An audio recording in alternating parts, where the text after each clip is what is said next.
இயேசுவுக்கே புகழ், இயேசுவுக்கே நன்றி. இன்றைக்கி நாம் நம் புலம்பலுக்கு முழு விடுதலை கொடுக்கும் தேவன். நம் புலம்பலுக்கு முழு விடுதலை கொடுக்கும் தேவன். நம் புலம்பல்னால் என்ன? நம்ம புலம்பல் நமக்கு நம்மளால் பொறுக்க முடியாத கஷ்டங்கள், வேதனைகள், துன்பங்கள் வரும்போது, உடல் சம்பந்தமான வேதனைகள், உள்ள சம்பந்தமான வேதனைகள், இதெல்லாம் இருக்கும்போது நம்மளை அறியாமலேயே நம்ம அதை சொல்லி புலம்பி அழுக ஆரம்பிச்சிருவோம். நம்மளை அறியாமலேயே கண்ணீர் வரும், எல்லாமே வரும். அந்த மாதிரி காலகட்டத்தில் நம்ம அந்த அழுது புலம்புறத ஆண்டவர் உன்னகத்தில் இருந்து நம்மளுடைய புலம்பலை கேட்கின்றார். கேட்டது மட்டும் இல்லாமல் அந்த புலம்பலுக்கு எதுக்காக நம்ம புலம்புறோங்கிற அந்த கஷ்டத்தை நம் தேவன் புரிந்து அதை முழுமையாக நமக்கு அதில் இருந்து முழு விடுதலை கொடுக்குறாரு. அதை பற்றி தான் இப்போ நம்ம பார்க்க போகிறோம். இப்போ இந்த விடுதலை பயணத்தில் 1ஆம் அதிகாரத்திலேருந்து 14ஆம் அதிகாரத்திலிருந்து நம்ம இன்றைக்கி தியானிக்க போகிறோம். அந்த 1ஆம் அதிகாரத்துலேருந்து 14 அதிகாரத்தையும் நீங்கள் நல்லா படித்து பாருங்கள். டெய்லி ஒரு அதிகாரமாக படிங்க. உங்களுக்கு ஒரு அதிகாரம் படிக்க டைம் இல்லைனாலும் பாதி அதிகாரமாவது படிங்க. ஏன்னா நம்ம அதெல்லாம் படித்தாதான் கடவுளுடைய வல்லமை, அவருடைய பேர் இரக்கம், பேரன்பை நம்ம புரிந்து கொள்ள முடியும். அதனால தான் நான் படிக்க சொல்கிறேன். நம்ம அதில் இருக்கிற முக்கியமான வசனங்களை நம்ம இப்போ தியானிக்க போகிறோம். இப்போ இஸ்ரேல் மக்கள் எகிப்தில் வாழ்ந்து கொண்டு இருக்கும்போது அந்த எகிப்தியர்கள் இந்த இஸ்ரேல் மக்களை ரொம்ப அடிமைப்படுத்தினாங்கன்னா கொடுமைனா அப்படி ஒரு கொடுமை. எப்படி கொடுமைனாக்கா அவர்களுடைய வேலை பளு அதிகமாக அவங்களுக்கு வேலை கொடுக்கறது. எப்படின்னாக்கா இந்த செங்கலை அறுக்கிறது, இந்த கடினமான வேலைகள், செங்கலை அறுக்கிற வேலை, அதை சூளை போடுறது, இன்னுமாக பெரிய பெரிய கட்டடங்களை கட்ட சொல்லுவது, அந்த கட்டடம் கட்டுவதற்கு தேவையான சிமெண்ட்டு இவங்களே தயார் பண்ணணும். இந்த மாதிரி அவங்களுக்கு பெரிய பலுவான வேலைகளை கொடுத்து இரவும் பகலும் அவங்கள வேலை ஏகும் அந்த பணியாளர்கள், அந்த அதிகாரிகள் ரொம்ப அவங்கள கொடுமைப்படுத்தி இரவும் பகலும் அவங்கள வேலை செய்ய சொல்லி, இன்னுமாக அவங்கள சாப்பிட விடுறதில்ல, தூங்க விடுறதில்ல, உட்கார விடுறதில்ல.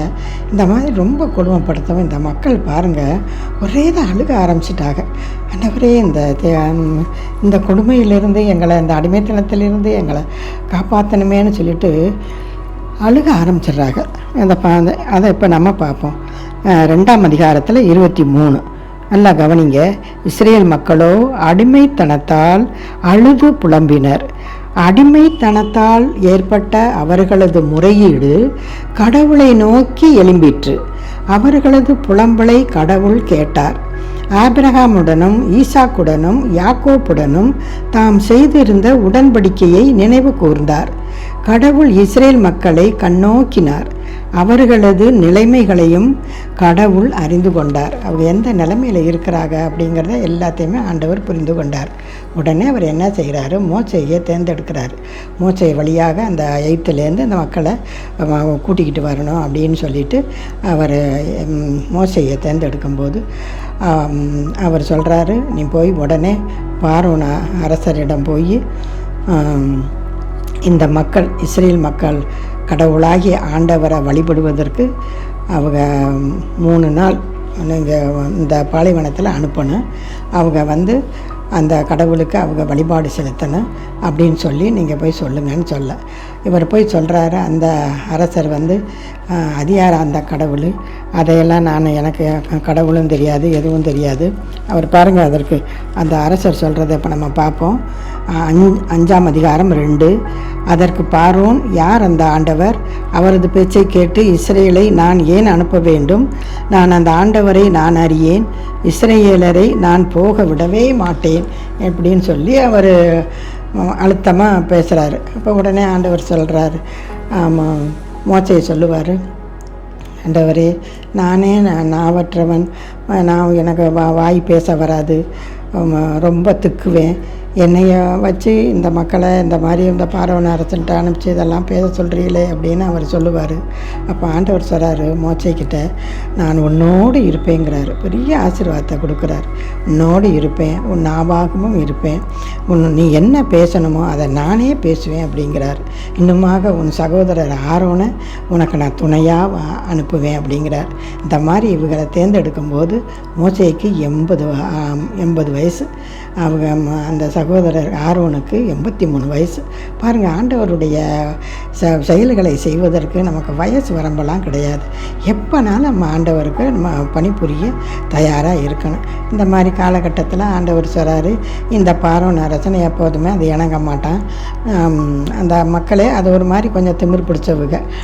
அந்த மாதிரி இருக்கும்போது ஆண்டவர் சொல்கிறாரு, இவைகளையெல்லாம் இந்த இதை வச்சு முடியாது. நீங்கள் உங்கள்கிட்ட இருக்கிற கோல் வச்சுருப்பாங்க, கைக்கோள்கள் வச்சுருப்பாங்க. இந்த கோள்களை வச்சு நீங்கள் நிறைய அற்புதங்களையும் அதிசயங்களையும் செய்யும்போது தான் எல்லாமே ஒரு விடுதலை கிடைக்கும் அப்படின்னு சொல்லிட்டு அவர் சொல்லுவார். உடனே முதல்ல அந்த ஆண்டவர் சொல்லுவார், இந்த எகிப்துக்கு 10 வாதைகள், துன்பங்களாகிய கொள்ளை நோய்களை நான் அனுப்புவேன் அப்படின்னு சொல்லிட்டு, முதல் இது என்னன்னாக்கா எல்லா தண்ணி, நைல் நதி, அந்த குளம் குட்டை எல்லாத்துலேயும் அந்த கோலை வச்சு அவங்க அந்த தண்ணி பூரா ரத்தமாகிடுது. அதில் மீன் செத்து போகுது, மீன் மதங்குது, அந்த தண்ணியெல்லாம் நாற்றம் எடுக்குது. மக்கள் வந்து தண்ணி இல்லாமல் ரொம்ப அவசரப்படுறாங்க. இந்த மாதிரி காலகட்டத்தில் ஆண்டவர் என்ன செய்கிறாரு, இவங்களை அப்படி இருந்த அந்த பார்வோன் அரசன் வந்து மக்களை விடுறாப்புல இல்லை. அப்புறம் அவர் வந்து அதுக்கப்புறம் இது கொசு, தவளைகள், இந்த 10 கொள்ளைன்னு எல்லாருக்குமே தெரியும். எல்லாத்தையுமே அனுப்புகிறாரு. தவளைகள், வெட்டுக்கிளி, இந்த வெட்டுக்கிளியெல்லாம் பயிர் பச்சைகளை நாசமாக்கிறது, விளைச்சலவுகளுக்கு இல்லாமல் போகுது. தவளைங்கிறது ரொம்ப ஒரு அருவருக்கத்தக்கான ஒரு இது. நம்ம மழை காலத்தில் கூட நம்ம பாருங்கள், ஒரு சின்ன ஒரு தவளையை பார்த்தோம்னாலே நமக்கு வந்து ஒரு மாதிரியாக இருக்கும். இது எல்லாம் கூட்டமாக ஆண்டவர் என்ன ஒரு 10-15 தவளை வரும்னு நினைக்கிறல, அது கூட்டமாக அனுப்புகிறாரு ஆண்டவர். அவன் அந்த எகிப்து மாளிகை, அந்த அவர் அரசருடைய மாளிகை உள்ளேயெல்லாம் போகுது, பெட்ரூமுக்கு போகுது, சமையல் ரூமுக்கு போகுது, எல்லா ரூமுக்கும் போகுது, எல்லா எகிப்து மக்களுடைய வீடுகள் எல்லாம் போகுது. அந்த மாதிரி ஒரு அருவருக்கத்தக்கன அந்த இந்த மாதிரிலாம் நிறைய வாதைகளை அனுப்புகிறாரு. அப்புறம் கொப்பளங்களை உண்டு பண்ணுறாரு, அப்புறம் கால்நடைகளை சாக வைக்கிறாரு, இன்னுமாக பாருங்கள் கல்மலை பிழைய வைக்கிறாரு. இந்த மாதிரி நிறைய செய்கிறாரு. கடைசியாக 10வது கொள்ளை நோய் தான். இவ்வளவு கொள்ளை நோய் இங்கே நடக்குது. ஆனால் பக்கத்தில் இருக்கிற அந்த இஸ்ரேல் மக்களுக்கு ஒரு வாதை துன்பங்கிறது எதுவுமே இல்லை. பாருங்கள், ஆண்டவரால் தேர்ந்தெடுக்கப்பட்ட மக்களுக்கு பக்கத்தில் என்ன துன்பம் வேதனை, அங்கே ஏதோ பெரிய துன்பமே நடக்கட்டுமே, நமக்கு பாருங்கள் நம்மளை ஆண்டவர் அவ்வளோ அற்புதமாக காப்பாற்றுறாரு. அந்த மாதிரி காலகட்டத்தில் பாருங்கள், அந்த 10வது கொள்ளை நோய் தான் எகிப்தினுடைய தலைப்பேர்களை பூரா அவர் கொன்றளிக்கிறது. அப்போ ஏற்கனவே மோசேக்கிட்ட சொல்லி வச்சுருப்பார், இந்த 10வது கொள்ளை நோயில் கண்டிப்பாக அவங்கள வெளியேற்றுவார், நீங்கள் வந்து இந்த மக்களை தயார் பண்ணி வைங்கன்னு சொல்லி ரெடியாக வைக்க சொல்லியிருப்பார். உடனே இங்கே பூரா தலைப்பேர்கள் பூரா அரசருடைய தலைமகனில் இருந்து எல்லா அந்த எகிப்தில் இருக்கிற அனைத்து மக்களுடைய தலைப்பேர்களும் இறந்து போயிடுறாங்க. இன்னுமாக கால்நடையை ஈன்றெடுத்த அந்த ஃபஸ்ட்டு உள்ளதெல்லாமே செத்துருது. இப்படியாகவும் அந்த எகிப்தே ஒரே அழுக, கூக்குரல், புலம்பல், ஒரே சத்தம். இதை பார்வோன் அரசன் கேட்டுட்டு உடனே இந்த மோசேயை கூப்பிட்டு, உடனே உங்கள் மக்களை கூட்டிக்கிட்டு நீங்கள் கிளம்புங்க, ராத்திரியாக கூப்பிட்டு சொல்கிறாரு, இனி ஒரு நிமிஷம் நீங்கள் இங்கே இருக்கக்கூடாது அப்படின்னு அவசரப்படுத்தி அப்படி துரத்துறாங்க. அப்படி துரத்தி அவங்க போகும்போது அந்த நைட்டு அவங்க எவ்வளவு காலம் அடிமையாக இருந்தாங்கன்னு நினைக்கிறீங்க? ஒரு 20-25 ஆண்டுகள் இருப்பாங்கன்னு நினச்சிங்களா? அவங்க 430 ஆண்டுகள் அந்த எகிப்துக்கு அடிமையாக இருந்தாங்க அந்த இஸ்ரேல் மக்கள். அப்புறம் பாருங்கள், அவர் அந்த நைட்டோடு அந்த 430 ஆண்டுகள் முடியுது. அதோடு ஆண்டவர் அவங்களை மோசே அந்த ஊரை விட்டு கடத்தி செல்கிறாரு. அந்த அடிமைத்தனத்திலேருந்து அவங்க மீட்டு அந்த இதிலேருந்து முழு விடுதலை பெற்று போகிறது தான் பாஸ்கா விழா. நம்ம பாஸ்கா விழான்னு கொண்டாடுறது அதுதான். நம்மள்ட்ட இருக்க அந்த தீய பழக்க வழக்கங்கள், பொறாமை, பொக்கருப்பு, பிறரை பற்றி புறணியே பேசுகிறது, பொய் சொல்கிறது, கோவப்படுறது, பேராசைப்படுறது, இதெல்லாம் நம்மள்ட்ட இருக்கா? எல்லாத்தையும் நம்ம அடியோடு விடுவோம். அந்த அடியோடு விடும்போது நமக்கு ஆண்டவர் முழு விடுதலை கொடுக்குறாரு. முழு விடுதலை கொடுத்ததோடு நம்மளை விடலை. அவர் பாருங்கள், மேகமாகவும் அக்கினி தூணாகவும் அந்த மக்களுக்கு துணையாக இருந்து முன்பக்கமாக அவர் போய்கிட்டே இருக்கிறாரு. எப்படி பாருங்கள், பகலோ இரவோ அவங்களுக்கு தெரியாமல் அந்த அளவுக்கு அந்த மக்களை பாதுகாத்து வழிநடத்தினார். எப்படின்னு பாருங்கள், மேகம் வந்து பகலில் அவங்களுக்கு வெயிலோ மழையோ எதுவோ அவங்களை தாக்காமல் இருப்பதற்காக கொடை மாதிரி அந்த மேகத்தை வச்சு அவளை காப்பாற்றினார். இரவில் வந்து இந்த அக்கினி தூண் பாருங்கள், ஆண்டவருடைய அக்கினி தூண் அது எப்படி இருக்கும் அதனால் அவங்களுக்கு வந்து இரவு பகலே தெரியாமல் அப்படி கடந்து போயிடுறாங்க. போன உடனே அப்போ அவங்க போகிறாங்க. ஒரு ஏறக்குறைய எத்தனை பேர் போவாங்க, எப்படி அவர் வந்து ஒரு 20-25 லட்சத்துக்கு சுமார் அவ்வளவு பேர்களையும் கூட்டிக்கிட்டு கிளம்புறாரு. அவங்களுடைய கால்நடைகள், இன்னுமாக அவங்களுடைய வாகனங்கள் எல்லாவற்றையும் எடுத்துக்கொண்டு கிளம்பி போகிறாங்க. பாலைவனத்துக்கு போன உடனே அங்கே போன உடனே அங்கே செங்கடலை பார்க்குறாங்க. செங்கடலை பார்த்தவொடனே என்ன அவங்க திகைச்சு போய், இந்த மாதிரி இருக்கும்போது எதுக்கு நீங்கள் அஞ்சிரிய திகைக்கிறீர்கள்? நான் இருக்கிறேன், நான் உங்களோடு இருக்கிறேன், நீங்கள் அஞ்சாதீய. நீங்கள் உங்களை அடிமைப்படுத்திய இந்த எகிப்தியரை இனிமேல் நீங்கள் ஒருபோதும் காண மாட்டீர்கள்னு ஆண்டவர் சொல்கிறார். அந்த அளவுக்கு நமக்கு எதிரியாக இருக்கிற நமக்கு உள்ள எந்த நோயோ நோக்காடோ எல்லாவற்றையுமே நம்ம ஆண்டவர்கிட்ட நம்ம சொல்லி அழுது புலம்பும் போது கண்டிப்பாக அதை எல்லாத்தையுமே நிர்மூலமாக்குறாரு, விடுதலாக்குறாரு. அவங்க முன்னாடியே அந்த படைகள் எல்லாத்தையுமே மூழ்கடிக்கிறத அவங்க பார்க்குறாங்க. பாருங்கள், அவர் ஆண்டவர் சொல்கிறாரு மோசைக்கிட்ட அந்த கோலை உயர்த்தி பிடிச்சி கையை நீட்டுப்பாங்கிறாரு. உடனே அவர் செய்கிறாரு. அந்த கடல் நீர் எல்லாம் சுவர் மாதிரி 2 பக்கமும் நின்றுக்கிறது. இவங்க அழகாக காஞ்ச தரையில் அப்படியே நடந்து போகிறாங்க. கட்டாந்தரை, காஞ்ச தரை பாருங்கள், தண்ணி இருந்த இடம் ஒரு சேறு சகதி அவங்களுக்கு எதுவுமே இல்லை.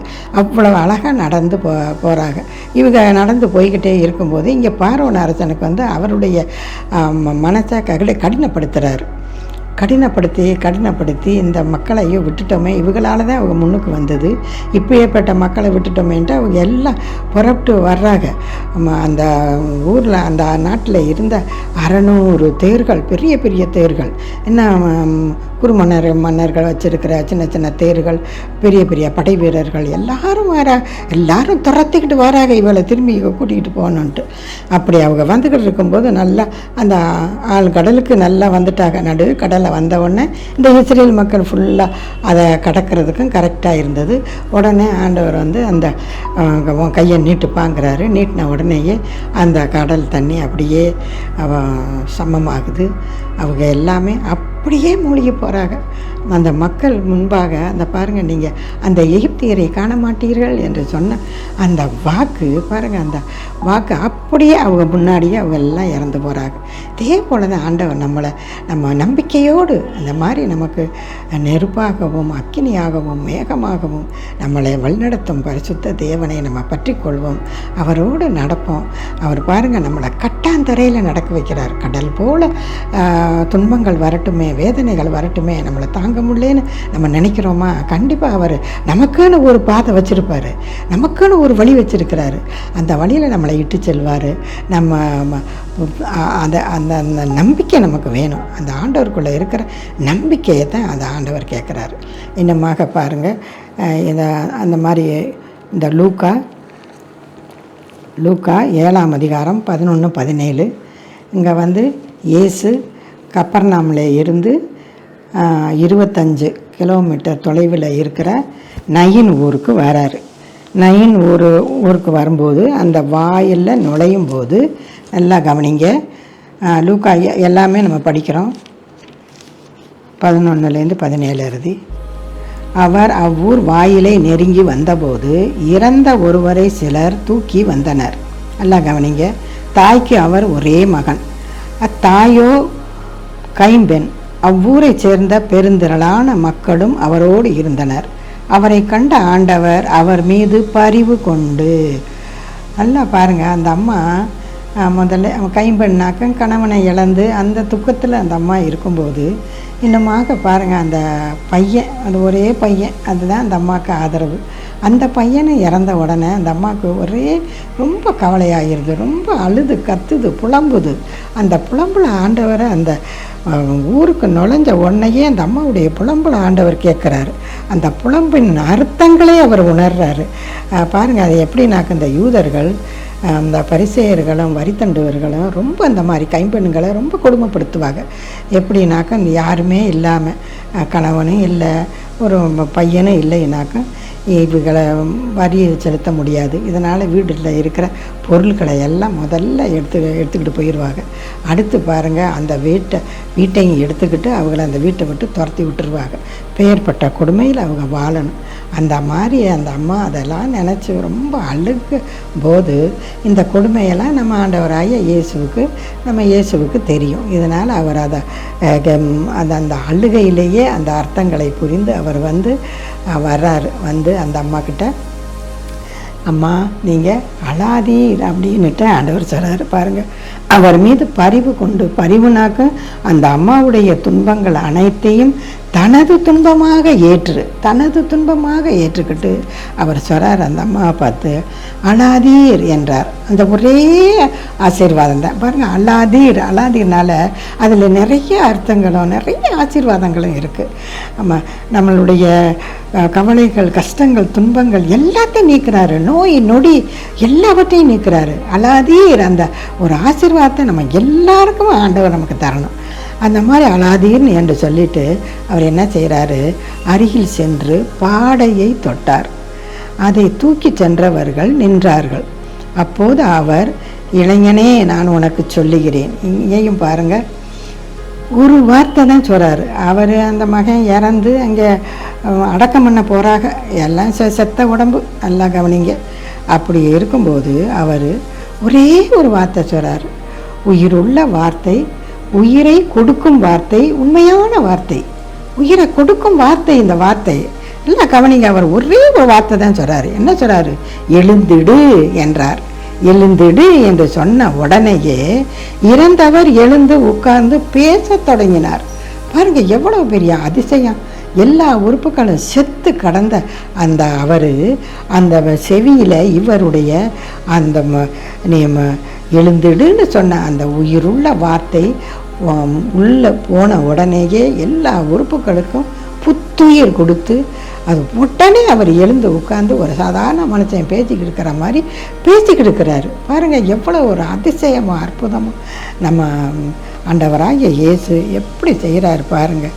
நம்மளுக்கு அதனால் நம்ம ஒரு நல்ல மன தைரியத்தோடு தெம்போடு எவ்வளோ பெரிய நோயோ நொடியோ வேதனைகளோ கவலைகளோ கடன் தொல்லையோ எல்லாவற்றையும் அவற்றை பாத்தில் போட்டுட்டு நம்ம இந்த உயிருள்ள வார்த்தையை படித்து நம்ம கஷ்டத்துக்குள்ளே அனுப்பும்போது கண்டிப்பாக அது உயிர் பெற்று அந்த கஷ்டத்துலேருந்து நமக்கு முழு விடுதலை கொடுப்பார். இந்த அம்மாவுக்கு பாருங்கள், அந்த அழாதேன்னு சொன்ன அந்த ஒரு வார்த்தையில் அந்த அம்மாவுக்கு முழு விடுதலை கொடுத்துட்டாரு அந்த அம்மாவுடைய வாழ்க்கையில். அந்த ஆசையை நம்ம எல்லாரும் பெறணும். பாருங்கள், எழுந்திடு என்றார். இறந்தவர் எழுந்து உட்கார்ந்து பேசத் தொடங்கினார். இயேசு அவரை அவர் தாயிடம் ஒப்படைத்தார். பாருங்கள், எவ்வளோ பெரிய ஒரு அதிசயம். அந்த அம்மாவுக்கு எவ்வளோ பெரிய ஒரு ஆசீர்வாதம். எல்லாத்தையும் பாருங்கள், அனைவரும் அச்சமுற்று நம்ம ஆண்டவர் மீது அச்சமுற்று நம்மிடையே பெரிய இறைவாக்கினர் ஒருவர் தோன்றி இருக்கிறார், கடவுள் தம் மக்களை தேடி வந்திருக்கிறார் என்று சொல்லி நல்லா கவனிங்க, கடவுளை போற்றி புகழ்ந்தனர். இதுதான் நமக்கு முக்கியம். நம்ம ஆண்டவர் இந்த அம்மாவுக்கு மட்டும் இல்லை, நமக்குமே டெய்லி செய்துக்கிட்டே இருக்கார். அதிசயங்களையும் அற்புதங்களையும் நிறைய செய்கிறாரு. நம்ம அதை உணர்றதில்லை. அந்த சமயம் நம்ம கேட்கும்போது கிடைக்குதா, ஓகே, அதோடு முடிஞ்சு போகுது. நம்ம அவரை போற்றி புகழ்ந்து ஸ்துதித்து இன்னும் அவரோடு நம்ம இருக்கும்போது அவர் நமக்கு எவ்வளவு ஆறுதலாகவும் அன்பாகவும் இருக்கிறாருன்னு பாருங்கள். இப்போ இந்த 98 திருப்பாடலில் அனைத்துலகின் தலைவர் எல்லாத்தையும் ஒரு சொல்லால் எல்லாமே செய்தவர். ஒரு சொல் சொல்ல, ஒரு வார்த்தை சொல்ல உலகம் உண்டானது. ஒரு வார்த்தை சொல்ல அந்த அம்மாவுடைய வாழ்க்கையே மறு வாழ்க்கை ஆகிப்போச்சு. அந்த துக்கம் நிறைந்த வாழ்க்கை முற்றிலுமாக நீங்கி நல்ல ஒரு அருமையான வாழ்க்கை ஆண்டவர் கொடுக்குறாரு. ஒரே வார்த்தை தான். அதே போல் பாருங்கள், அந்த செத்த அந்த பையன் ஒரு வார்த்தை தான் சொல்கிறார், எழுந்துடுங்கிறாரு. அந்த பையன் எழுந்து உட்காந்து பேசுகிறாரு. பாருங்கள், அந்த மாதிரி அனைத்து உலகத்தையும் ஒரு சொல்லால் படைத்து அதை இவ்வளவு நாள் ஆட்சி செய்து வந்து கொண்டு இருக்காம அந்த தேவாதி தேவனை பாருங்கள். 98 பாடல் 1-3 படிப்போம். ஆண்டவருக்கு புதியதொரு பாடல் பாடுங்கள், ஏனெனில் அவர் வியத்தகு செயல்கள் புரிந்துள்ளார். அவருடைய வழக்கரமும் புனிதமும் அவருக்கு வெற்றியை அளித்துள்ளன. இஸ்ரேல் வீட்டாருக்கு 3வது இஸ்ரேல் வீட்டாருக்கு வாக்களிக்கப்பட்ட தமது பேரன்பையும் உறுதிமொழியையும் அவர் நினைவு கூர்ந்தார். உலகெங்கும் உள்ள அனைவரும் நம் கடவுள் அருளிய விடுதலையை கண்டனர். பாருங்க. அதனால் அந்த விடுதலை நம்ம என்னன்னாலும் நம்பிக்கையோடு கேட்கும்போது நமக்கு விடுதலை கொடுப்பார் என்று நம்ம அவரை போற்றி புகழ்ந்து அனைவரும் ஆண்டவரை ஆர்ப்பரித்து பாடுங்கள், மகிழ்ச்சியுடன் ஆர்ப்பரித்து புகழ்ந்தேத்துங்கள். அப்படி அவரை புகழ்ந்தேத்தி நம்ம நம்பிக்கையோடு அவற்றை ஜெபிக்கும்போது கண்டிப்பாக நம்மளுடைய குறைகள், வேதனைகள், கஷ்டங்கள் அனைத்தையும் நீக்குவார் என்ற நல்ல மன உறுதியோடு ஆண்டவருடைய கரங்களை பற்றி கொள்வோம். எப்படி இஸ்ரேல் மக்களுக்கு மேகத்தூணாகவும் அக்னி நெருப்பாகவும் துணையாக இருந்து அவர் வழிநடத்தினாரோ, அதே போல் நம்மளுடைய துன்பங்கள் கடல் போல வந்த துன்பங்களையும் பனி போல நீக்கி நமக்குன்னு ஒரு வழி பாதை கொடுத்து நம்மளை வழிநடத்தும் தேவனை, நோயோ வேதனையோ எதுவோ எல்லாவற்றிலே இருந்து நமக்கு விடுதலை கொடுத்து நம்மளை வழிநடத்தும் தேவனை நல்ல பற்று உறுதியோடு பற்றி கொள்வோம். அவர் நம்மளுடைய வாழ்க்கையில் அவருடைய இறை வார்த்தை, உயிருள்ள இறை வார்த்தையை நல்லா படித்து ஒப்பு கொடுப்போம். நமக்கு என்ன கஷ்டமோ அதில் ஒப்பு கொடுப்போம். அதில் சொல்லி ஒப்பு கொடுக்கும்போது அவர் கண்டிப்பாக நமக்கு நிறைய நலன்களை கொடுத்து அந்த அம்மாவுக்கு அலாதீர் என்று சொன்ன அந்த ஒரு ஆசீர்வாதம் நம்ம எல்லோருக்கும் கிடைச்சி நாமளும் எல்லா துன்பங்களிலிருந்தும் விலகி எல்லாவற்றிலையும் விடுதலை பெற்று ஆண்டவரோடு அவர் வார்த்தையை படித்து அவர் வழி செல்வோம். அவரில் முழு நம்பிக்கை வைத்து அவரோடு நடப்போம். அவர் வழி செல்வோம். மோசையோடு இருந்தது போல நம்ம அனைவரோடும் ஆண்டவர் நம்மோடு இருக்கிறார் என்ற நம்பிக்கையோடு அவர் வழி சென்று அவரை பற்றி கொள்வோம். ஆமென். நன்றி. வணக்கம்.